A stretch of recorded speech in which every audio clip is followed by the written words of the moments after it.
وَإِن تَدْعُوهُمْ إِلَى الْهُدَى لَا يَتَّبِعُوكُمْ سَوَاءٌ عَلَيْكُمْ أَدَعَوْتُمُوهُمْ أَمْ أَنْتُمْ صَامِتُونَ۔ وَإِن تَدْعُوهُمْ وہ اور ان اگر تدعوہم اگر تم انہیں پکارو الی الہدا الی کی طرف الہدا اصل ہدایت کی طرف اگر تم ان لوگوں کو پکارو لا یتبعوکم وہ تمہاری اتباع نہیں کریں گے۔ ہماری زبان میں استعمال ہونے والا کلمہ ہے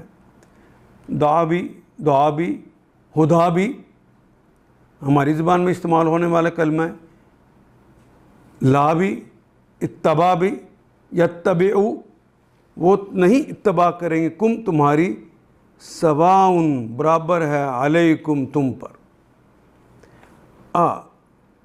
دعوتموہم چاہے تم انہیں پکارو برابر ہے تمہارے لیے، تم انہیں دعوت دو، تم انہیں پکارو، ام یا انتم صامتون، صامت کہتے ہیں سامتا یسمتو سمتن خاموش رہنا، اردو میں بھی استعمال کرتے ہیں صامت کا کلمہ، ساکت و صامت کھڑا تھا، خاموش کھڑا تھا۔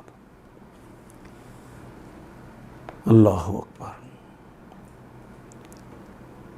اگر تم انہیں سیدھی راہ پر آنے کی دعوت دو، وَإِن تَدْعُوهُمْ إِلَى الْهُدَى اصل ہدایت کی طرف تم دعوت دو انہیں تو تمہارے پیچھے نہ آئیں گے، تم خواہ انہیں پکارو یا خاموش رہو، دونوں صورتوں میں تمہارے لیے یکساں ہی ہیں، وہ سواء علیکم تمہارے لیے برابر ہی۔ ان آیات کو ایک دفعہ پھر تلاوت خود کیجیے، عربی مبین پڑھتے ہوئے دیکھیے کیا بات پوری اندر اتر رہی ہے، کیا یہ اردو کے سانچے میں ڈھلتی گئی ہیں عبارتیں؟ اگر بات سمجھ آنی شروع ہو گئی تو الحمدللہ یہی ہمارا ہدف ہے اور یہ ہدف پورا ہو گیا۔ اللہ میرا اور آپ کا حامی و ناصر۔ الف لام